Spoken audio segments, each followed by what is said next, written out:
Welcome to NWA Powerrr, Season 11, Episode 2. Sorry, I almost botched there. If you're seeing me for the first time, I botch a lot. Hi, you're looking at a guy that likes to botch a lot. So what you're going to be watching is going to be something that's going to have some words that are going to be mixed up, and you might not like it, or you may love it. It's up to you. You're the one that makes the decision. But this is Season 11, Episode 2. About at least a week after Hard Times 3. Nearly a week, or at least a week after Hard Times 3. We get this. And, no, 2 weeks. Sorry, my mistake. 2 weeks after Hard Times 2. I've been busy. Guys, we're at Claremont, Louisiana. And we're working with, and this is NWA, they're working with Wildcat Sports. They started in 2011. They've been around 11 years. And they're working with them in this as well as Hard Times 3. I'm sure they were also doing it in episode 1 of season 11. So was this a good episode? I can't really say yes or no. I have not seen the product for maybe 5 to 6 months. Easily 5 or 6 months. I had not watched it. So I don't know how much has changed since Nick Aldis really hasn't been very involved in NWA. And that things have been changing. But I will tell you this. What did I see in this episode? Did I see NWA or did I see Wildcat Sports? Honestly, it was a mix of the two. And honestly, that's never happened before. At least as far as I can remember. Wildcat Sports is an 11-year-old company. NWA has been around since 1947. And you would think NWA would still keep doing what they've been doing. No. We got intro music for Scion. We got intro music for Camille. The camera work looked different. It's not just the ring and the arena itself, the venue. You could tell this is not something NWA put on. This looks different. Unless, and this is still, I don't know. Because I'm still going into this fresh. And I don't know if I can see this next week. I'll try to, but when you see Powerrr, you don't see how NWA usually does stuff. It doesn't have the same feel. It just doesn't. I'm not saying that's bad. I'm not saying that's good. It just doesn't feel the same. Now, we actually had an in-ring segment between EC3 and Tom Latimer, adding on to what happened in Hard Times 3, where pretty much Tom got so pissed off that EC3 pissed him off that they had their talk before their tag match. And Tom was making it very clear, you could say whatever you want, but don't talk about my wife. Whatever she wants from me, she's going to get. She loves me, she loves me. That's none of your damn business. Fine. That's something Tom would say. He's a face, and he's a husband in real life. So, he's going to protect this woman and not let anybody touch him. He also talked about his addictions, which is fine. There's nothing wrong with that. And then there was EC3, who basically decided to break the fourth wall and state clearly what's going on. Tom, you're basically the bona fide face. You're doing exactly like everybody else does. He doesn't say it exactly like that, but he does pretty much say that in NWA, they're doing the traditional stuff, that a heel and a face up against each other. They have a really good feud, but instead of you wanting them to touch again, you throw them into a tag match. That's what he said. He broke the fourth wall. But what did we get from his segment? Was it a good segment? Was it a bad segment? It's a control your narrative segment, because he did this with Moose, and he also did this with Titan on his promotion. He made it very clear, I am trying to change you into something that can make you great. He made it very clear the next time we meet, when we go in this ring, there's going to be someone who's going to go away, burn in flames. And there's going to be someone who will be the next heavyweight champion. Believe that. One of us is going to go away, and the other one is going to be the world heavyweight champion. So, was that a good thing? It's what EC3 does. Now, we have the match, which had Dan Flamingo, who is a legend. Is he a legend? He's supposed to be a legend, or at least close to a legend, in, Being there for 11 years, he would be considered a legend to them. So Dan Flamingo is there. Then you have, what is it, Mike? No. Matt Lance, I believe. So the match was fine, but I said it before and I'm going to say it again. EC3 does not look correct. When you look at EC3, if you look at him 8 or 10 years ago, I know the guy's in his late 30s now. He's not a young guy. We know this. But EC3 used to have a straight spine. He was like this, with a straight spine, flat stomach. Now when you look at EC3, he's not like that. His back is curved. And as I said before, that looks like there's some type of strangeness with his back on his left side.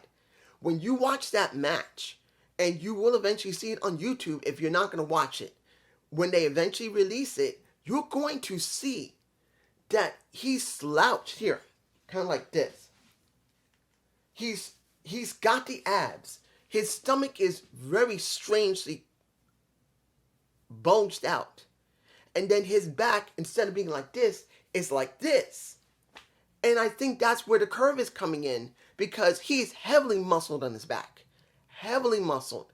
And due to the fact that whatever's going on with his back, that instead of him being straight like this, he's like this. You can see the bumps on it. And I'm going like, what happened? What happened to him? He needs to get checked, because he can end up like this by the time he's my age. I'm 51. May not look bad. I'm 51 balded due to stress and age.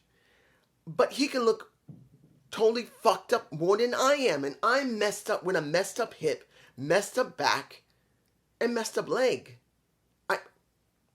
He could be worse than I am when he turns 50. He needs to get his ass checked out. He should not be like this. He should be like this. Not like this. Straight in his back curve. Go to Impact Wrestling. Look at EC3 going up against Moose. And the guy is like this. Go to WWE and you could see the same thing. Like this. The last time he was working with WWE, what? 2018, 2017? At least 17 or 18. How many years was that? 4 or 5 years ago. What happened? Here's the thing. He's trying to make Tom look great by basically he fed him Matt. He fed him. And here's where it gets interesting. When he was in the ring with Flamingo, he did get nailed in the face because he was trying to clothesline him. They clunked heads and EC3 was bleeding. I'm not showing any images in here. I'm not in the mood. But you get my point. You'll see it for yourself when you see the video on YouTube if you haven't already seen it. But when you see this match, you see him feed Tom not only Matt, but he also feeds the manager to Matt. And Matt, not Matt. Yep. You know the reason I'm botching here is due to the fact that I don't know anything about Wildcat sports. And seeing these guys here, seeing that them being more spotlighted than NWA is, makes me a little, what's going on? Because you can see how the match was going. Wildcat seemed to be more of a precedence than NWA was. I'm just saying. Now, we got some talk from JTG and the Pope. And the Pope was eventually going to be doing some talking, some wrestling on USA. That's coming this Saturday when they show it. I'm going to tell you this. Seeing JTG with Pope makes sense. I got no problem with it. I have no problem seeing the Pope with JTG. Of course, as you know, that Mr. Hips and basically a Dirty Dango is working the independents and Impact Wrestling, at least whenever he comes back. So he ain't there. So it wasn't no bad. Next, we get Q2. In other words, the question 2. Teaching I'm about to say Chinese. You see, I'm going to bot. I don't know who's under that mask, and I don't want to know. If anybody says, oh, I can tell you, don't. If I'm able to start reviewing NWA more often, I don't want to know who is the second Q who's supposedly the original question mark's brother. I don't want to know. I don't need to know. And don't tell me, please. Then we got Willie Mack. Not Willie Mack. Rodney Mack. I'm sorry. Hadn't seen him in a while. Rodney Mack in the question mark mask as question 1 or question reboot. He beats the crap out of Q2. And you see Aaron Stevens says, "What did I tell you? What did I tell you?" He kept repeating it. Did I lie?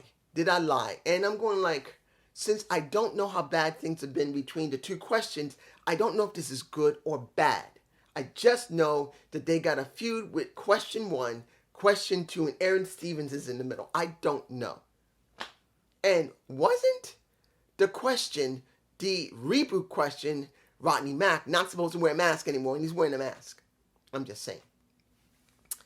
Now, next, I don't know how bad Homicide has been since he lost the NWA Junior Heavyweight Championship. They did show him in USA, and that was probably last week, where he had a match, he lost, and he was so mad that he got DQ'd, I think disqualified or counted out, that he exploded on everybody. So I don't know how that is. I probably will find out, but I don't know. Now, next match will be the Wildcat Revolution. What was it again? The Wildcat Revolution title. I could be wrong about the name of it.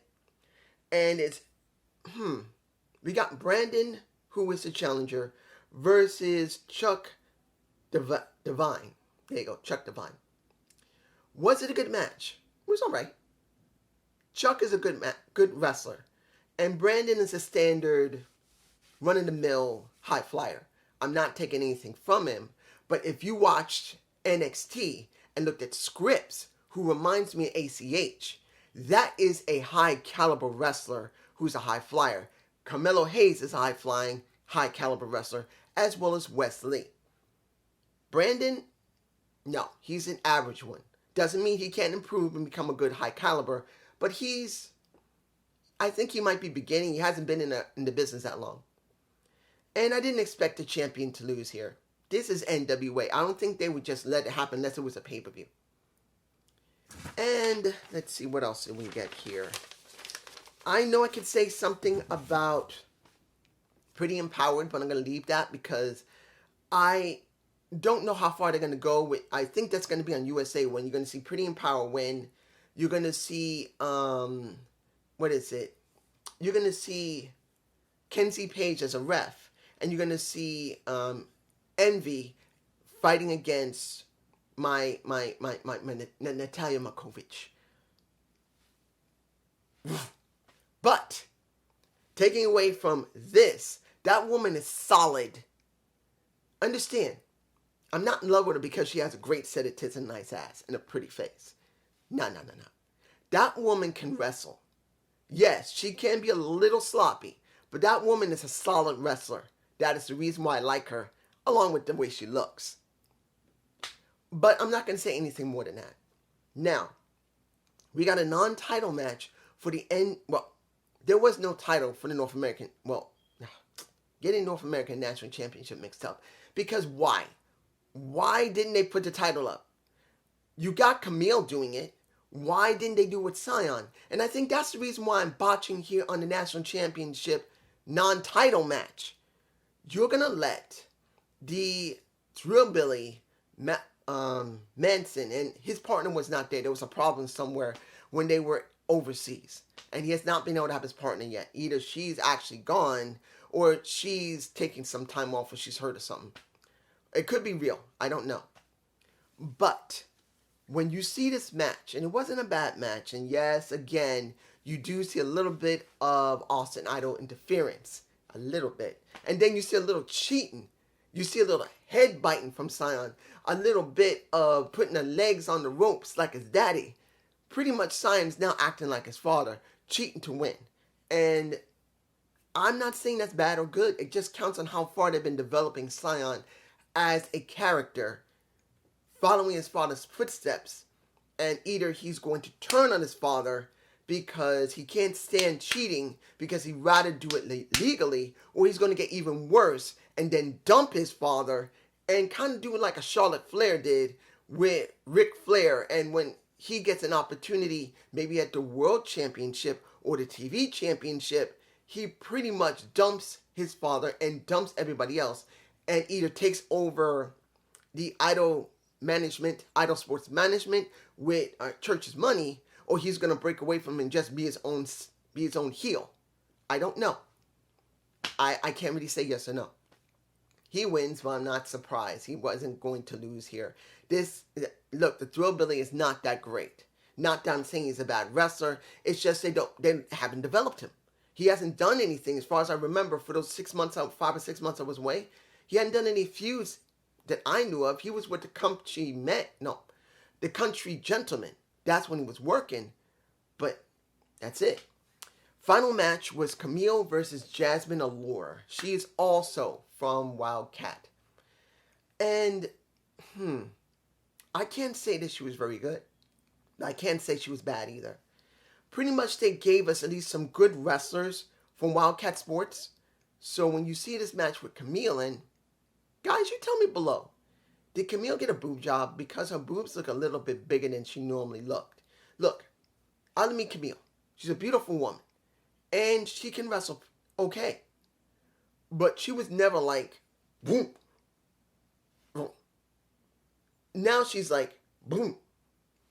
And I'm going like, what was it? Because she changed her ring attire because her top was different.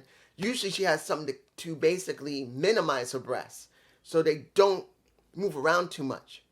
But she decided to wear something that was very low cut that showed a lot of her cleavage. And I'm going like, did she actually get a boob job? Or it's just that her top was very loose. It wasn't like a minimizing sports bra that I think she should wear. Not because her titties were wiggling everywhere, but it's part of her character. She's not the type that likes to be over-sexualized. It's just not her. She likes to go in, do the damn business, be with her man, and then just leave. That is how she is. And it wasn't a bad match, and then eventually Camille won. I wasn't surprised. But I am kind of surprised they let...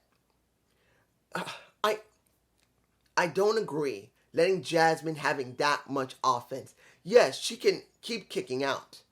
But she looked like she had way too much offense for my taste personally. So, was this a good show? I can't say yes or no. This is the first time in months I've actually seen a Powerrr episode from one end to another. I tried to see it maybe once or twice over the last 6 months, maybe 2 or 3 minutes, and then something else had to happen and I had to just abandon it. I think I've done it maybe 3 times in 5 to 6 months that I was trying to sit down to see NWA so I could do a review, at least watch it, and I couldn't. So this is the first time I was able to do it, and I can't really say this is good or bad. But this is just me, and I hope you enjoyed this review. Please give me a comment below. I will be doing my Dynamite review. I hope you enjoy it. Peace.